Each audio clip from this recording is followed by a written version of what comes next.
Hello friends, welcome to my channel Dr. Modi Me. This is Sneha, second year MBBS student. आज के video में मैं आपको बताने वाली हूँ कि नीट काउंसलिंग के पहले आपको कौन कौन सा डॉक्यूमेंट रेडी रखना है और ये डॉक्यूमेंट्स आप कहाँ से बनवाएंगे। तो बिना देर किए रेडी करते हैं। सबसे पहले बात करते हैं 10th के सर्टिफिकेट के बारे में।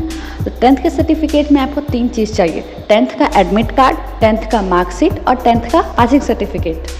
अब इसमें ध्यान देने की बात यह है कि कुछ बच्चों का ऐसा होगा कि 10th का जो मार्कशीट है उसी में पासिंग सर्टिफिकेट अटैच्ड होगा, लेकिन कुछ बच्चे जो कि जिनका ड्रॉप अभी ज़्यादा हो चुका होगा, मतलब कि जिन्होंने 10th काफ़ी पहले दिया है, तो उनका पासिंग सर्टिफिकेट और मार्कशीट दोनों अलग होगा। अब बात करते हैं क्लास 12 के सर्टिफिकेट के बारे में। तो क्लास 12 के सर्टिफिकेट में आपको सबसे पहले क्लास 12 का एडमिट कार्ड होना चाहिए, उसके बाद उसके मार्कशीट होने चाहिए और उसके बाद उसका पासिंग सर्टिफिकेट होना चाहिए। और क्लास 12 में आपका पासिंग सर्टिफिकेट और मार्कशीट दोनों अलग होंगे। इसके अलावा आपके पास कॉलेज लिविंग सर्टिफिकेट होना चाहिए, माइग्रेशन सर्टिफिकेट होना चाहिए और कैरेक्टर सर्टिफिकेट होना चाहिए। लेकिन आपको ध्यान ये रखना है कि ये 3 चीज़ अगर आप लास्ट 12th ही पढ़े हैं तो वो 12th वाले कॉलेज से होना चाहिए। लेकिन अगर आपने 12th के बाद कोई कॉलेज ज्वाइन कर लिया था, किसी कोर्स में एडमिशन करवा लिया था, तो आपको ये 3 सर्टिफिकेट अपने उस कॉलेज से लेना है।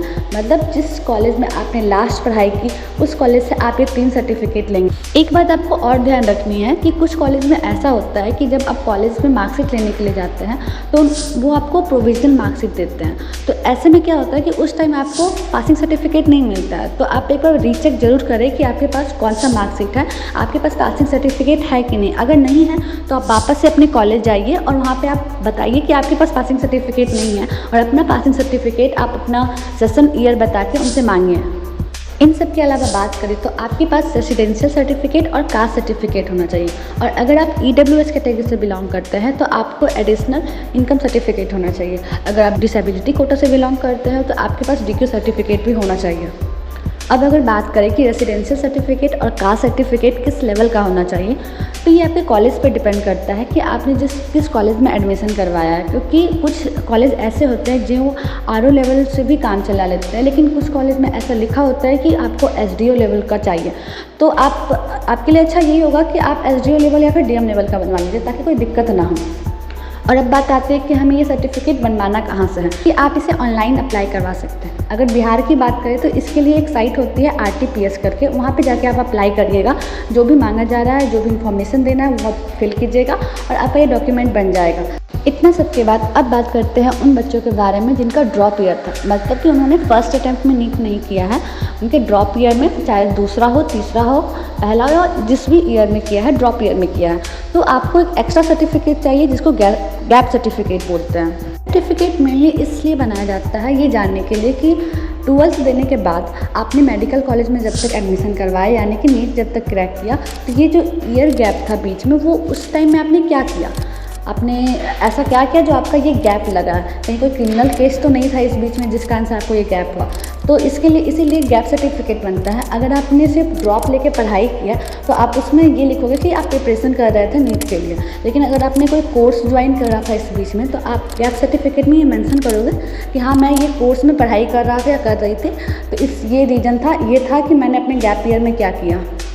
और सबसे लास्ट और सबसे इम्पॉर्टेंट बात करें तो आपको आपका आधार कार्ड और आपके फैमिली मेम्बर में मम्मी या पापा का किसी का एक आधार कार्ड या फिर दोनों का आधार कार्ड चाहिए। तो इस चीज़ में आपको ये ध्यान देना है कि आपके आधार कार्ड में कोई गलती ना हो, मतलब कि आपके आधार कार्ड को जो इन्फॉर्मेशन है और आपके जो सर्टिफिकेट पे इन्फॉर्मेशन है वो दोनों सेम होना चाहिए। ये मोस्ट ऑफ द टाइम होता है और बहुतों के साथ होता है कि जो सर्टिफिकेट पे नेम लिखा हुआ है, चाहे टाइटल हो, स्पेलिंग हो या भी कुछ भी चीज़ हो, वो गलती हो जाता है आधार कार्ड और सर्टिफिकेट में। तो अगर ऐसा कुछ है तो आप अपना आधार कार्ड पहले ही सुधरवा लीजिए। ये आप किसी भी आधार कार्ड के सेंटर पे जाइएगा, वहाँ पे ऐसे बोलिएगा कि मुझे ये सुधरवाना है, तो वो आपको सुधार देंगे।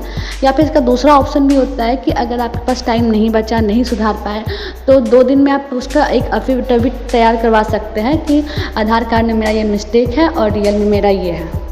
लेकिन अभी टाइम है तो इसलिए आप लोग अपना आधार कार्ड चेक कर ले और जितना जल्दी हो सके जाके उसे सुधरवा लीजिए। तो इतने सारे डॉक्यूमेंट्स हैं जो आपको पहले रेडी करके रखना है, क्योंकि इन सबको बनने में टाइम लगता है, या फिर अगर नहीं है आपके पास तो अगर सुधरवाना भी है तो उन सब में टाइम लगेगा। लास्ट मोमेंट पे आप करोगे तो कुछ दिक्कत आ जाए, इससे अच्छा है कि आप पहले ही ये सब तैयार करके रखो।